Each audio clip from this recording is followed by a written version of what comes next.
So my name is Kevin Aslin, and I'm with the Coalition for California Welfare Rights Organization. I guess I'm an advocate, legislative advocate, other kinds of advocate. I do all kinds of stuff. And Andres, do you want to introduce yourself? Yes, thank you, Kevin. My name is Andres Holguin Flores. I'm the litigation attorney here at the Coalition of California Welfare Rights Organizations, and it's nice to have you all here and join us for our How to Handle Welfare Cases in a Nutshell training. If you do have any questions throughout we will have a period for questions at the end of the presentation. But if you have any immediate questions, you can put them in the chat or use the raise hand function, and we will try to catch you before we continue going to the next bunch of information. So let's get started. So, you should tell me which one is mine, which one. This is for you, Kevin. Yeah, okay. So we divided this up. We did a little run through yesterday, but the history of government benefits, basic AFDC, CalWORKs, food stamps, SSI. The CalWORKs program, which used to be AFDC, was created in the Social Security in 1935 when there was a depression. There was a depression and people didn't have money to spend. And all the capitalists were making all of these goods and nobody was buying it. So they looked at each other and they said, what do we do? How do we get people to buy this stuff? So what they decided to do is have the AFTC program and Social Security. What they will do is give people money, then they will use this money to buy goods and stimulate the economy.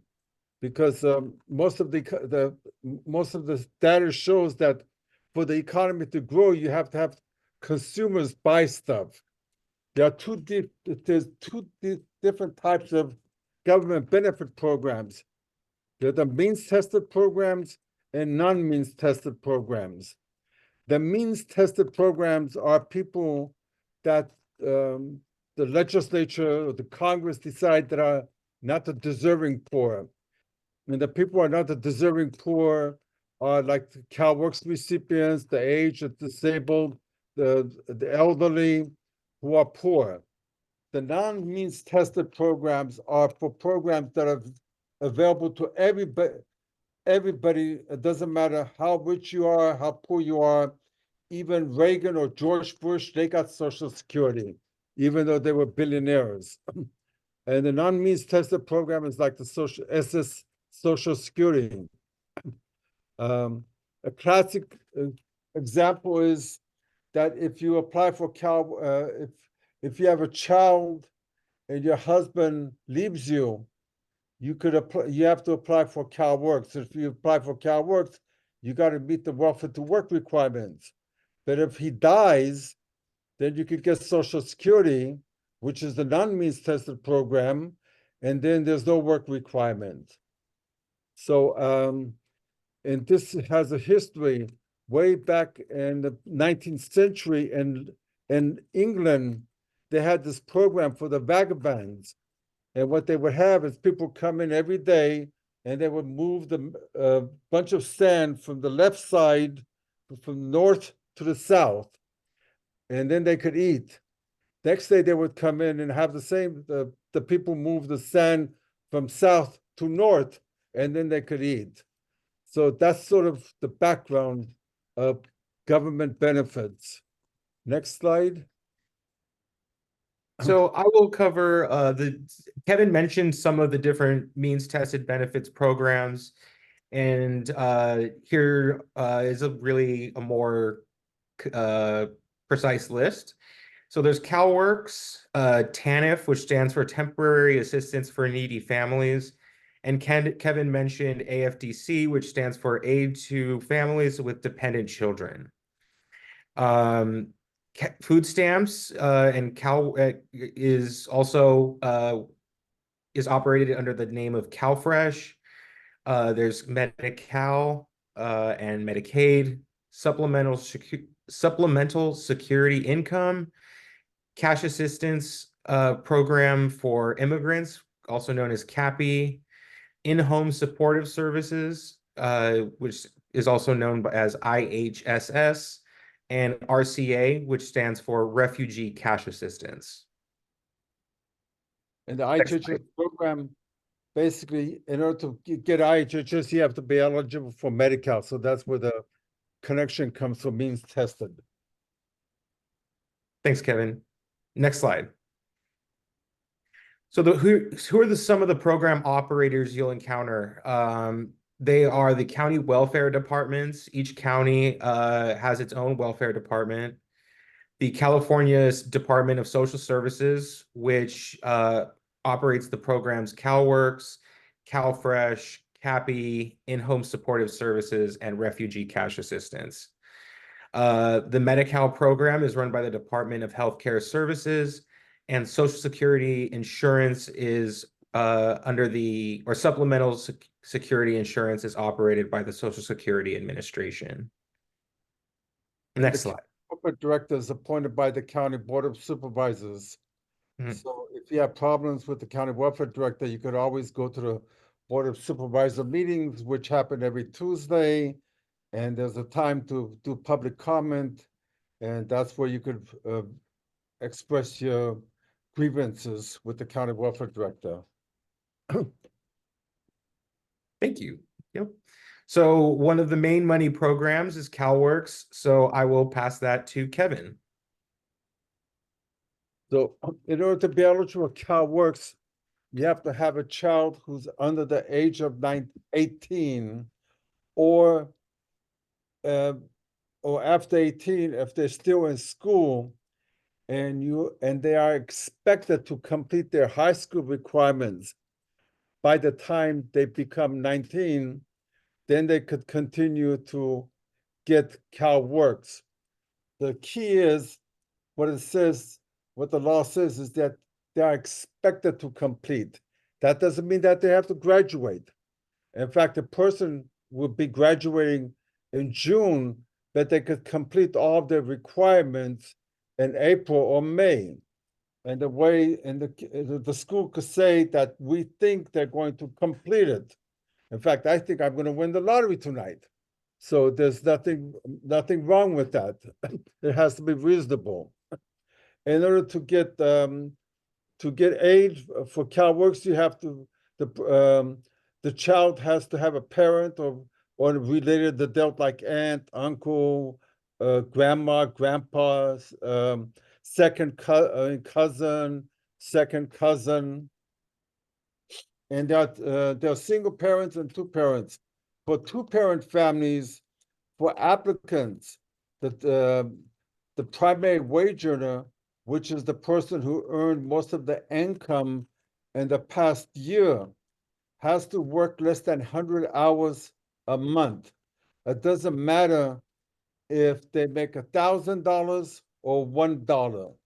As long if they work more than 100 hours a month, then they're ineligible. If they work less than 100 hours, then they're eligible. And once you become eligible, then the 100 hours disappears. This comes from the previous century, and it's an antique rule that California still has.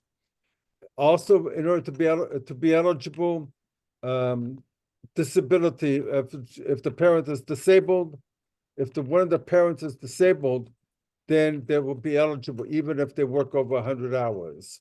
And disability means that you cannot work for the next 30 days. Next slide is Okay, this one's mine, Kevin. Under CalWORKs, if you qualify for CalWORKs or even if you apply for CalWORKs, there's a program there are different ways in which you can receive immediate need. And that is if you have a late payment note, if you've received a late payment notice, you have a utility shutoff notice, you have food for less than 3 days, and that includes the family as well. You need money for transportation, for diapers, or if you have less than $100 in cash or in the bank. There is a form that has been prepared called the SAWS 1 that has really delineates these questions, whether you are if one or multiple of these areas affect you, and that will help you in terms of getting your immediate need processed and approved. If the applicant is not able to complete the SAWS 1 correctly, there's also a CalWORKs 4 form that can be filled out. If someone is eligible for CalWORKs immediate need, the county must issue $200 on the date of the application, but no later than the next business day. Yeah, and the CW4 is, let's assume that you applied on the second day of the month and you didn't fill it out correctly. On the 10th day of the month, you could come in there and provide a CW4 to show that you're in immediate need. Then they have to act on the date of application, but no later than the next working day. Yep, correct. Next slide. Kevin? Okay, yeah, child is deprived. The child has to be, in order to be eligible, you have to have deprivation. And deprivation means that the parent is continually absent from the home, one of the parents, or either parent is physically or mentally incapacitated, or one of the parents is deceased, or the principal wage earner is unemployed, is unemployed. So those are sort of the child deprivation rules. They don't have these rules in food stamps, and we've been trying to get rid of them. If we get rid of the 100-hour rule, we're going to get rid of the whole deprivation rule because it's kind of complicated. It's kind of, I mean, if you have a child, the child is needy, what are you looking at? Why are you wasting all this deprivation garbage? But it is what it is. It's state law. Next. Kevin? Okay. So it used to be that if you had a car that was worth more than $1,500, you were ineligible for CalWORKs. And we used to have to go out and get estimates to show that the car has all kinds of problems. Thanks to a lot of work that Western Center and CCWRO did in the legislature, now the one car is exempt up to $32,045 right now. And there is a COLA in there in the statute that says every year they will increase this, because what happened that often they come up with these limits and it stays there for years and years and years and never goes up. So when we did this, we also put a requirement that you have to look at the cost of living increase and increase this. So the car is exempt. The one car is exempt for $32,045. And I think I rarely do see any car problems. The liquid resources, if you are under 60, they exempt up to $11,000. And if you are over 60, they exempt $17,000. And then they have this transfer property rule, basically saying that you should not be able to transfer property to become eligible. It used to be applied to applicants and recipients. And we got rid of the applicant transfer property. It used to be that if you came in and applied, they would look back 2 years, and they still do that for SSI, to see if you had property that you transferred. And if you did that, then they would ding you. They would deny your application often. So what the current rule provides is that the transfer property only applies to applicants. I mean, to applicants. So if you're a recipient, yeah, and they don't look back at 2 years anymore, actually. So if you're a recipient and you get an inheritance of like $25,000, that could make you ineligible. So what you could do, you could close your case at the end of the month of May, and then on the 2nd of June, you could give that $45,000 to your Uncle Benny, and then you could reapply for CalWORKs, and now you're eligible. So you could transfer property as an applicant. I'm sorry, the applicant cannot transfer they don't look at applicant transfer property doesn't matter. You could transfer property, it doesn't matter, but for recipients it does. Was that clear? Did I explain that right? Or did I get that confused? I understood that, Kevin. If anyone has any questions about that, we can revisit it at the end. Yeah. Thank you. Okay, it's Right. kind of crazy. Yeah, but the beat goes on. The Great. next time limits. This is for you. Okay, yeah. So basically, for CalWORKs and AFDC, the average stay on welfare, even though we've always been reading about generational recipient, people are on aid for generation to generation, they never get off. The data has always shown way back from the previous century that the average stay is 2-3 years for each case. Most people come from the middle class, they have a problem, they go on welfare, within 2-3 years, they're off. The current law provides that you can only have aid for 60 months. The parent could be aided for 60 months. That 60-month clock could be ticked if you get child support, or if you're disabled, or you're a victim of DV, then you could tick that 60-month clock, and that 60-month clock could go longer. Children, however, in California have no time limit. And one may wonder, well, I guess they care about children, so that's why they did that. That's not true. The average cost to keeping one child on CalWORKs today is about $300 a month. The average cost to keep the same child in foster care, which is many end up if they're kicked off of CalWORKs, would be $3,200 a month. So the reason that they have no time limit for children is not because they care about children, but because they want to save money.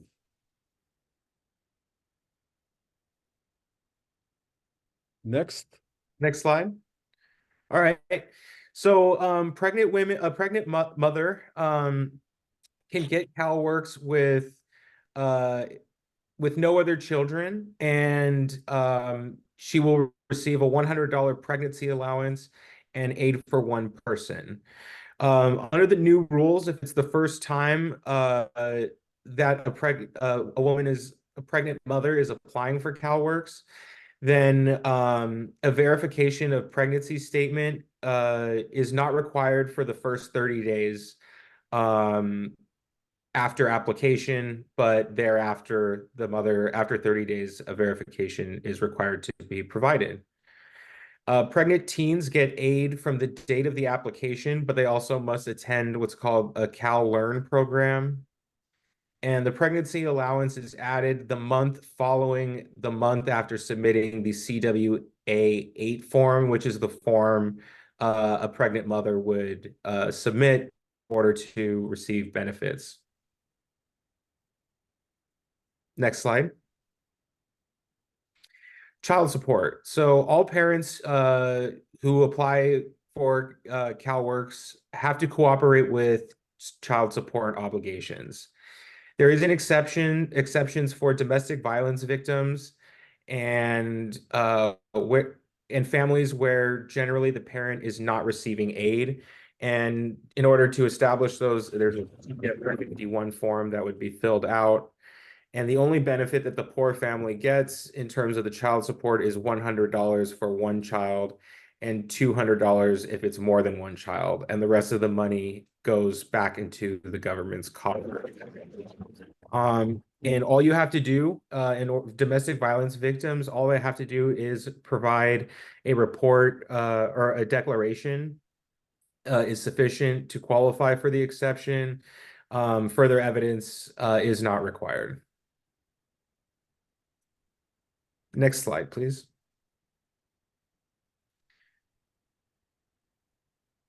All right, victims of domestic violence, like I said, can get waivers for many of the CalWORKs requirements, except for income, property, and child deprivation that Kevin discussed previously.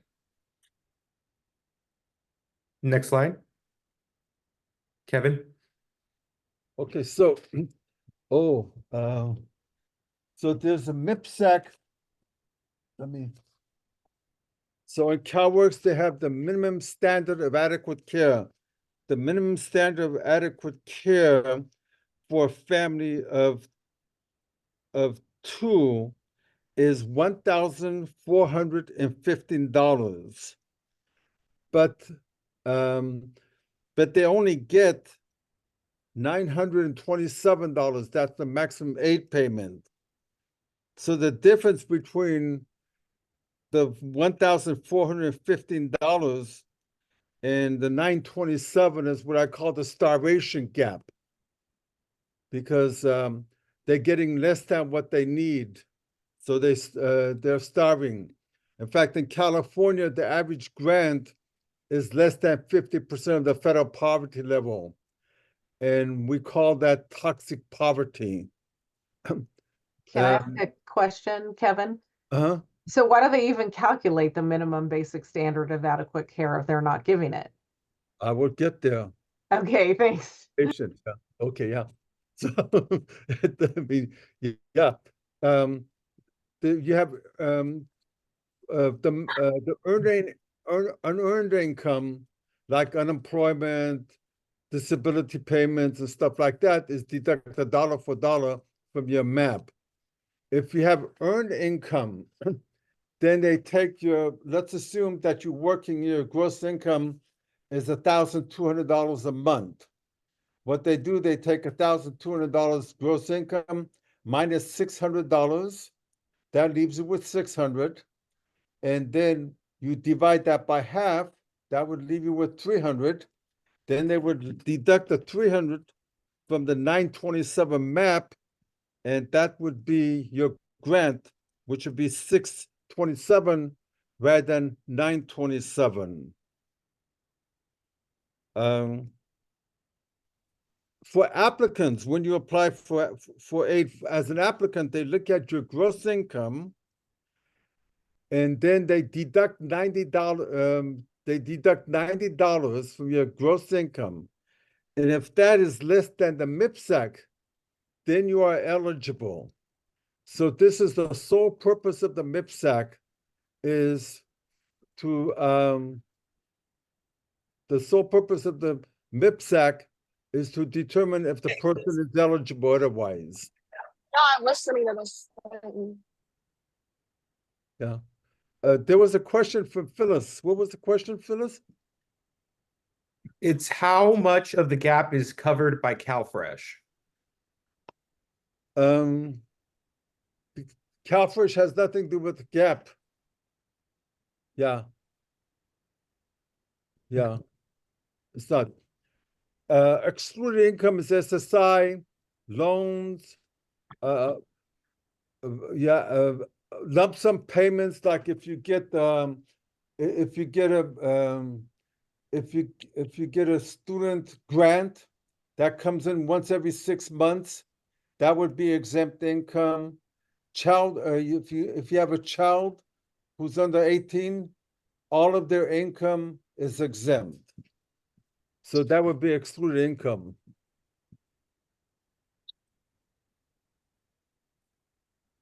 Could you go over your example again of the $600 plus 50%? Where did these numbers come from? The 600? The $600 came from Jessica Bartow. Uh-huh. Okay.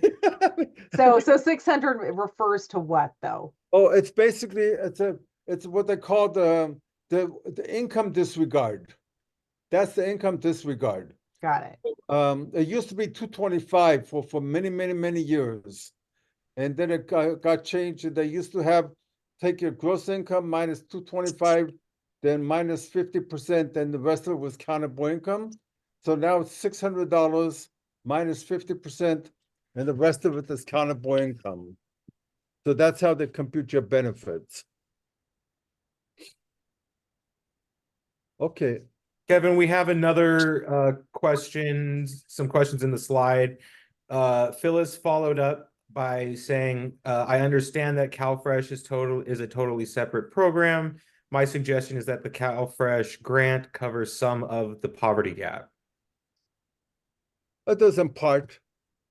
Okay. Although I don't think that minimum standard of care is correct, but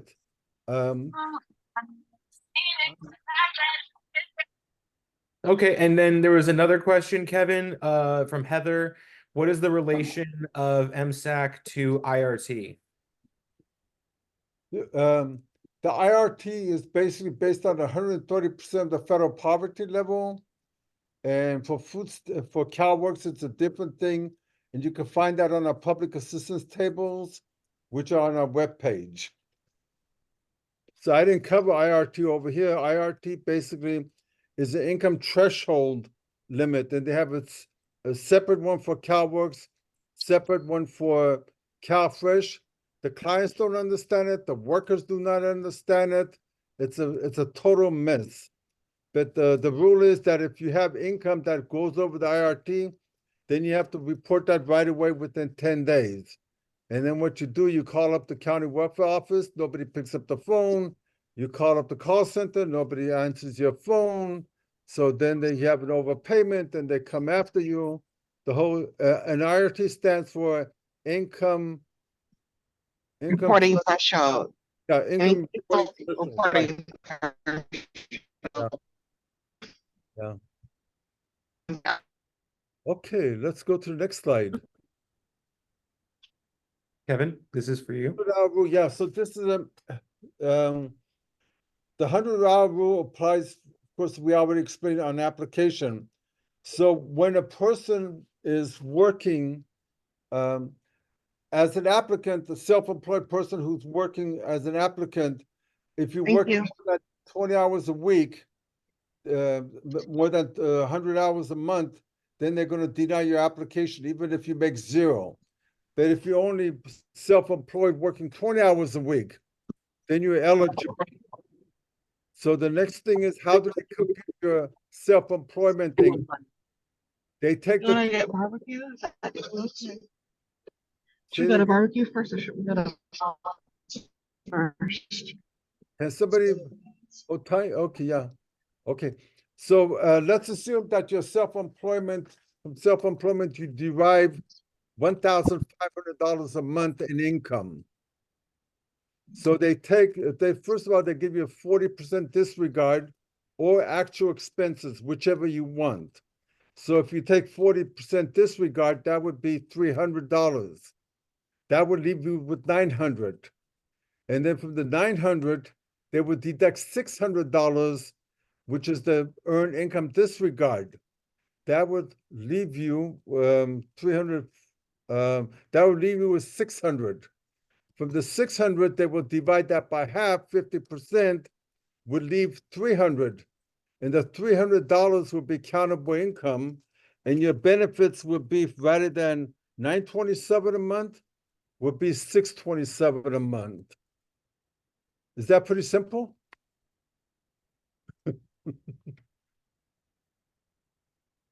Okay, let's go to the next slide. Kevin? Yeah, so this is what kind of tools do you need to be an advocate? We have state regulations, which are published on the State Department of Social Services webpage. They also have the all county letters, all county information notices, all county welfare director letters. That's all information that is basically their policy guidance. On that same webpage, you could also find their statistical reports. How many people applied? How many people were denied benefits? Why were they denied? The last numbers that we saw, about 67% of CalWORKs applications were denied. About 55% of them were denied because the applicants failed to meet their procedure requirements. For what, I mean, like getting verification in, answering the phone, having an interview. Often people do the interview and then they get a letter saying that your application is denied because you didn't do the interview or you didn't sign the application. You could also, one of the tools that I always have is the County Welfare Department telephone roster. You could do a Public Records Act request and get a copy of their roster. It takes a thief to catch a thief. So you need to know your enemy. You need to know who the people are in the system. Who's the worker? Who's the supervisor? Who does the supervisor report to? Who's the bureau chief? Who's the director? So all of that information is helpful as an advocate. When somebody calls me from LA, I just call up the district office and get the deputy on the line, and I've got the client on the line, and I tell them I've got a victim on the line. And they say, no, participant. I say, Marcia, do you feel like a victim? Yes, I do. And then pretty soon they get all the benefits that they're entitled to. The county also publishes their policy issuances in their county forms. So you should try to get the policy issuances because counties have a lot of discretion in how they run the program county by county. So that's also a helpful tool. And you can get that information through a Public Records Act request. And then we also have fair hearing forms. The fair hearing form basically is everybody who, when they get a notice of action, on the back of the notice is the fair hearing form, and that could be filled out and asked for a hearing. Any questions?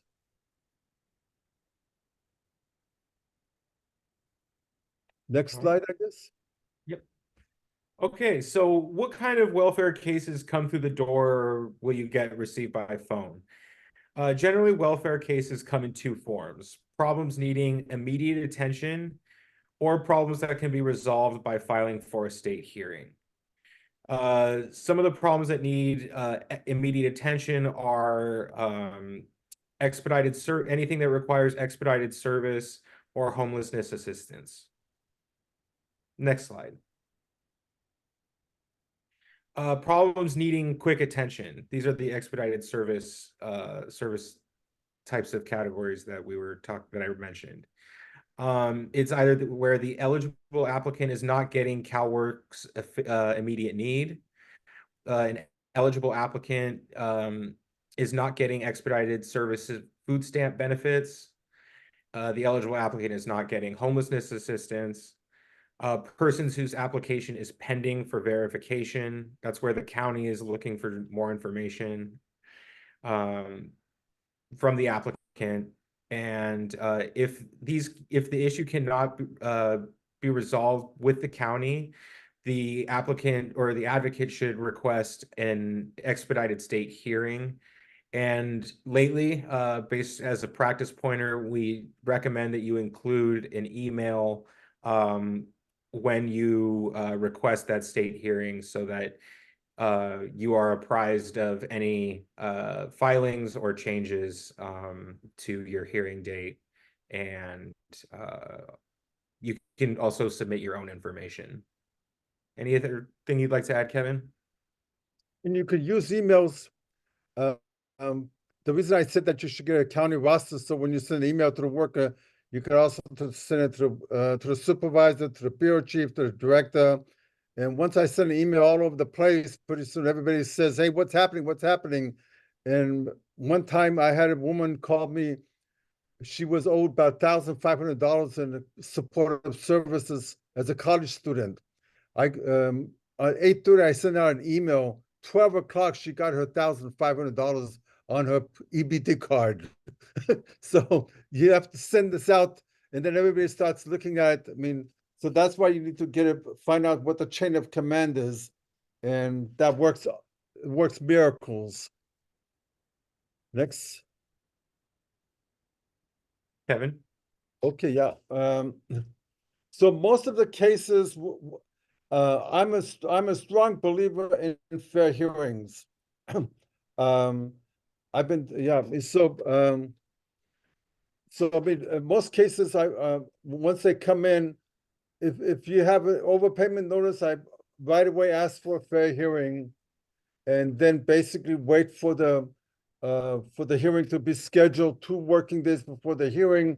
They give you a position statement. You can postpone the hearing, and then you can figure out what's happening.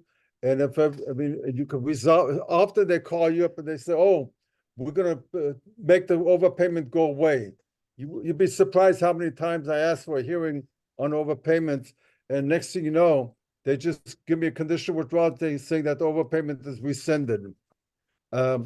If you get a notice of action saying they're going to stop your benefits because you didn't get the star 7, that's every 6 months.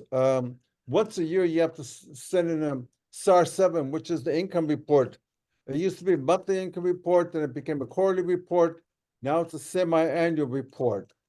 So whenever you get a notice saying they're going to stop your benefits for no income report, I fill out a new income report or correct it and send it back. And I also at the same time ask for a hearing.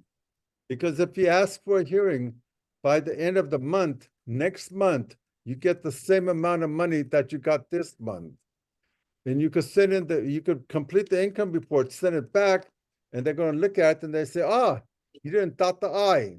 So therefore it's incomplete. And then you have to reapply and go through the whole process again. You also ask for a hearing, like if they're going to close your case because you didn't do a redetermination, except for food stamps, there's no 8-pay pending. For CalWORKs, there's 8-pay pending. A classic situation I had is years ago, I went to LA County and did a training on homeless assistance, and I passed out my fair hearing form. One day I got a call from this woman in LA County. Her name was Joan Blasconi. She says, Kevin, Mrs. Jones is applied for a fair hearing, says that she is entitled to homeless assistance. I said, yes, she is. And she says, I don't think so. I will check it out. She called me back in 3 days and said, yeah, Kevin, you're right. She's entitled to homeless assistance and we're going to give it to her. Is it okay if we do a conditional? I said, sure. So she got her homeless assistance. I have no idea who she was, but she got the benefits. So fair hearings are very effective. Next. Kevin? Okay, yeah, food stamps. So food stamps is what they call, there used to be food stamps, and at the federal level, they call it Supplemental Nutrition Assistance Program, SNAP, and over here, they made it CalFresh. But for food stamps, you have a household, an all house, and everybody who's living in the house together, purchases and prepares together, they are considered to be one household. A child under 21 has to be in the household. They cannot be excluded. But if they're over 22, then they could be a separate household by saying that they either purchase or prepare separately, then they could be a separate household. All students are eligible for CalFresh in California. They're not getting it. We're working on litigation. So if you have any students who have not received CalFresh, please send them our way so we can make sure that they get their CalFresh benefits and stimulate the economy. And as you well know, CalFresh creates jobs. Next. Expedite. Oh, is this me? Yes, Okay. sir. Yeah, okay. So in order to get expedited service, that means that you get, the federal law provides for getting expedited service within 3 days, 7 days. In California, we got that for 3 days. That happened in the previous century through legislation by Patty Whitney McCall. In order to be eligible for expedited service, you have to have less than $150 in liquid resources, and your income is less than your actual rent and utilities. And if that happens, they're supposed to issue your food stamps within 3 working days, 3 days. And it's not 3 working days, it's 3 days, except Saturday and Sunday is considered 1 day. So, and this is a law that has been is being violated by counties for years. Next. Whereabouts in Illinois? This has been a problem that has gone away mostly. This is where basically the county sends a letter to the client, and the letter comes back. Basically, if they say that if you get a notice saying that whereabouts is unknown, you request a hearing. the best way to show that you are still living in the county that you're living is by showing your EBT usage, because when you use your EBT card, they can see where you use it. And the EBT in your CalFresh usage of EBT is recorded on CalSAWS, and always ask for a hearing. In fact, we should strike this because this is not a problem anymore. We fixed this. Let's go to the next one. Immunization. So this comes from the Pete Wilson time. They decide that they're going to make sure that all welfare recipients are forced to be immunized. And it's required that within 30 days of application, you must show proof that children under the age of 6 are getting all of their immunization. There's a California immunization registry, and often that shows, but nobody's looking at that. So a lot of people get penalized, and the penalty is basically that they reduce your grant by $200 for not doing it, not providing proof of immunization. People often upload their immunization onto CalSAWS, but the worker never sees it. And often a lot of people have the immunization, but they still get sanctioned. So there's two ways of getting, the best way to get around this is that there's this form CW 2209. And that form, if you say that that immunization is against your belief, you mark that box, you send it back to them, it's over. They can't touch you anymore. You don't have to provide them with any verification. In fact, most of my clients, that's what I do. I just fill out the CW 2209, I mark the box, and I send it back. And then they lay off of people.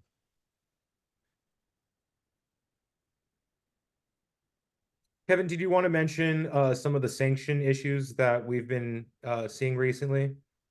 Why'd you talk about it? Yeah.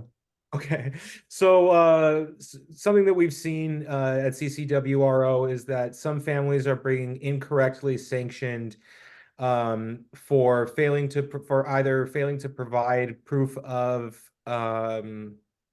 vaccination or the CW 2209 form. Some of these families are being sanctioned incorrectly because they have already submitted proof of immunization and do not, and it is not being recognized or has not been recognized by the county, or families who have submitted the CW 2209 form, it just not has been processed.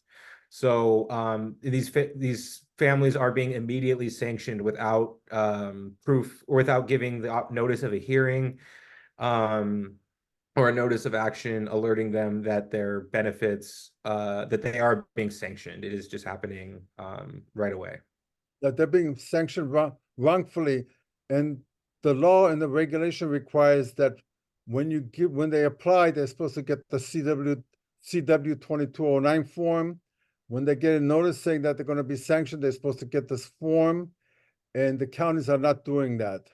So there's widespread illegal sanctions of immunization, and maybe someday we need to do a lawsuit on that. That will get there, among other stuff. Next slide.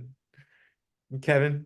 Okay, yeah. So it used to be that all children had to attend. You had to provide proof that all children are going to school. But then the law was changed, and now if you are above, if under 16, the child doesn't have to provide any proof that they're going to school. If you're over 16, then you have to either provide proof that you're going to school, or you have to participate in a welfare to work activity. Next slide. Homelessness assistance. All right, so any person who does not have a place to sleep tonight is eligible for homelessness assistance through CalWORKs. Verification is required, and that could be in the form of a statement from the place where the person last slept, the previous night, unless it was a hotel. Temporary homeless programs for a hotel or motel for 16 days and 32 days for domestic violence victims exist, and those are issued the same day.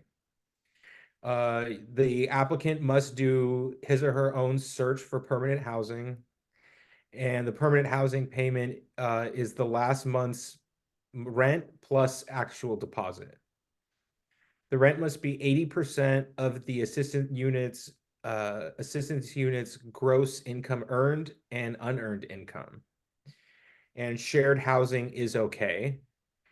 And a letter from a landlord stating that they are willing to rent the property that includes the amount of the monthly rent and the amount of the deposit or last month's rent is also required to be can also be provided, and it will result in your homelessness assistance being issued the next day. All right. Kevin, anything you want to add? No. Okay, next slide. Verification. So the county can only ask for verification that that the applicant actually has within their possession or available to them. The county cannot rely on the lack of the person having a particular form of verification as a reason to deny. And the county is required to assist applicants provide verification to qualify for homelessness assistance. And the county must take the applicant's statements as true and process the application if the applicant does not have the requested verification. The county has to pay fees for any third-party verification that is done, and the county must use the CW 2200 form to ask for verification. Next slide. So the SARS-7, which is the semi-annual income reporting form that we discussed earlier during the training, it is due before the end of the reporting month. And some practice pointers: always get a receipt when either you as an advocate or the applicant submits the SARS-7 in person at the county. Always file for a hearing anytime you get a notice of action for failure to submit the SARS-7. Even if you did submit it, file for a hearing, because it could resolve that the county's misunderstanding or denial of your benefits. And the best benefit for not turning in the SARS-7 is that the county welfare department, they are required to call you and make a note of your case before terminating it for no SARS-7, which they rarely do. So make sure that if that is the case, that you provide that during your state hearing. Yeah, so generally when you ask for a hearing, the county is always accommodating. It doesn't matter. They just say, okay, we'll take it and we'll process it and everything is okay. So I've never had rarely do I have a hearing about whether or not they made a call or not. They just want to get rid of it because they're overwhelmed with hearings. So if they can resolve it, they're happy with it. So always ask for a hearing. Next slide. Kevin? Welfare to nowhere. I've already explained why they have the welfare to work is to punish people for being poor because they're on CalWORKs. Like foster care parents do not have welfare to work duties, but welfare recipients do. Most people who participate in welfare to work programs do not end up finding jobs on their own. Do not because of the program. Often people find their own jobs, in fact, welfare to work is an impediment. It prevents them from finding their own jobs because they have to go through these Pavlovian tunnels that the welfare to work program has. And we're trying to change that right now at the state level. with our advocacy. Everybody who's participating in welfare to work is entitled to transportation, and you could get advance payment. And right now, today, less than 40% of the people who are participating are actually getting transportation. So many people are not getting transportation. And whenever I find a person who has an overpayment because they had earned income and didn't report it, part of my request for a fair hearing also is transportation. If you're going to count their income as charge them with an overpayment, you should have been paying them transportation. So therefore, that basically brings some money in and evens it out often. Childcare is mandatory. Anybody who's on CalWORKs can request childcare and get full-time childcare by just saying that I think I'm going to start looking for a job and I need childcare, and then they have to give it to you.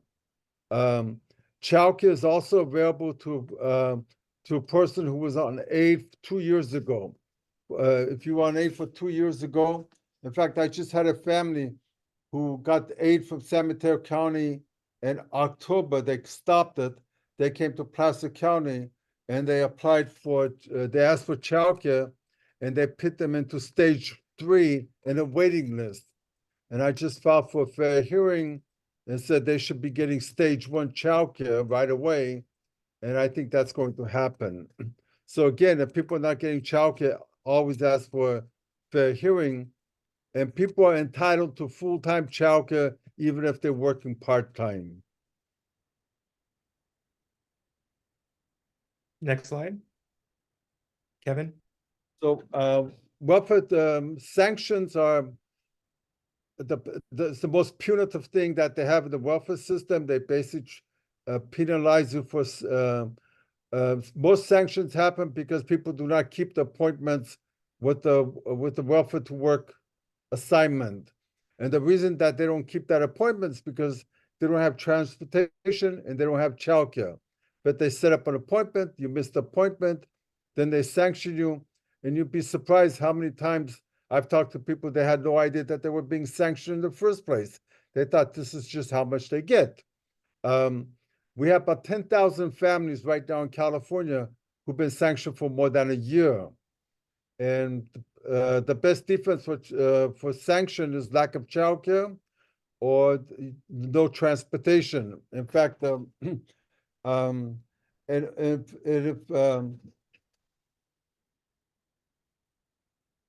if it takes, they have to give you a 30-day notice before they impose the sanction. So years ago, I had this person who was sanctioned for 2 years, and I filed for a fair hearing in San Luis Obispo County, and the county called me up, and I said, "Did you give them a notice?" "Yeah." "What was the date of the notice?" Was June the 20th. "Effective when?" "July when?" July 1. I said, "Well, that's not a 10-day notice." And they had to go back and give him 2 years of money that they have taken away from him. So again, if there's a sanction, I always ask for a hearing. One of the also good reasons for not participating in the welfare to work program, if it takes more than an hour each way by bus, then you are deferred from welfare to work and they cannot sanction you. Also that one, if it takes more than an hour each way, rather than getting transportation bus pass, they have to pay your mileage. Sanctions could be cured by calling the welfare office and saying, I want to cure the sanction, and you'd let them know, and then within 10 days, if they don't cure the sanction, then you should file for a fair hearing, and you should always file for a fair hearing on the sanction notices. We're getting there. What's the next one? Next slide. Okay, well, CalWORKs overpayments. Overpayments, if it's an agency area, they collect at 5%. If it's not an agency area, then they collect at 10% of your grant. For food stamps, it's the same thing. For food stamps, agency area is 5%, non-agency area is 10%. For CalWORKs, if it's an agency area, you could ask for a hearing and raise the equitable estoppel argument. And equitable estoppel means that I had no idea that I was being overpaid. Had I known I was overpaid, I would have never taken your money. And they could basically wipe away the overpayment. And we do that a lot of often. And then finally, for CalWORKs, you also have underpayments. So if they underpay you, you can request underpayment, and if they don't pay it, then you ask for a hearing to get your underpayment. Okay, next slide. Thank you, everyone. That concludes our presentation. Any questions? You can either raise your hand or put them in the chat and we can go over them. Or you could unmute yourself, yeah. For that, yep. And also, if you need to reach out to us for any reasons, this is our contact information. We're always available to via phone or email to answer any questions you have.